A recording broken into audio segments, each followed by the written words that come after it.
নমস্কার, আমার চ্যানেলের আরও নতুন একটি গুরুত্বপূর্ণ ভিডিওতে তোমাদের স্বাগতম, যেখানে আমি 2002 সালের ভোটার লিস্ট বাড়িতে বসে কিভাবে তোমরা অনলাইনে বের করবে তার পদ্ধতিটি দেখাবো।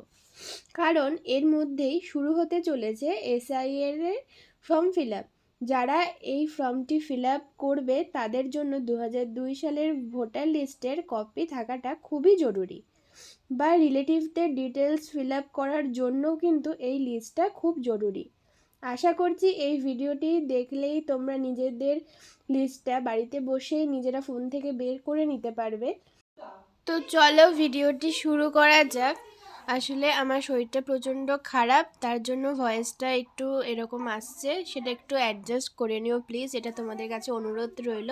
এই লিস্টটি বের করার জন্য তোমাদের প্রথমে ফোনের গুগল বা ক্রোম ব্রাউজার ওপেন করে নিতে হবে।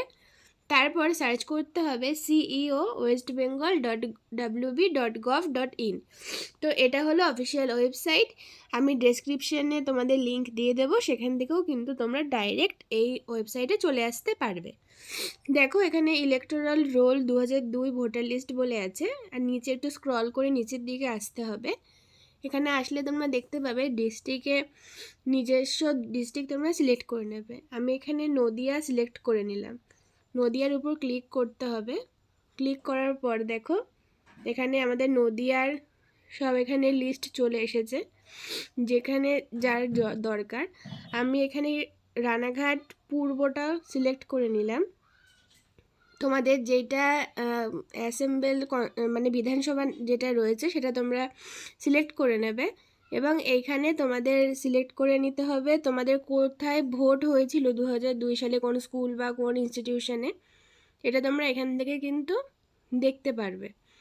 তো এখান থেকে তোমাদের দেখানোর জন্য যে কোনো একটা আমি সিলেক্ট করে নেব। আমি এটা সিলেক্ট করে নিলাম। উপরে একটা ক্যাপচা আছে, সেই ক্যাপচাটা দেখে দেখে তোমাদের এখানে ফিল আপ করে নিতে হবে। ক্যাপচাটা সঠিকভাবে ফিল আপ করতে হবে। দেখো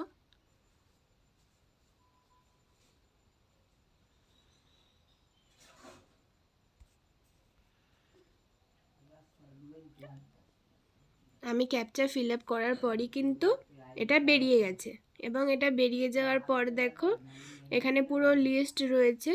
এই লিস্ট থেকে এবার তোমরা তোমাদের নাম খুঁজে বের করবে বা রিলেটিভদের নাম খুঁজে বের করবে, তাহলেই হয়ে যাবে। আর যেখানে খুঁজে বের করবে সেটার স্ক্রিনশট কপি নিয়ে নেবে। এটা কিন্তু শুধুমাত্র ফর্ম ফিল আপের সময়ই লাগবে, এছাড়া কিন্তু সে অর্থে জমা দিতে হবে না, কারণ তোমাদের যে এসআইআর এর ফর্মটা দেবে সেখানে তো সব কিছু আগে থেকেই প্রিপ্রিন্ট করা থাকবে। তাই তোমাদের এটা ফোনে স্ক্রিনশট রাখলেই হবে, তোমাদের আর ক্যাফেতে গিয়ে সেটার আবার প্রিন্ট আউট বের করে নিয়ে আসার কোনো দরকার নেই।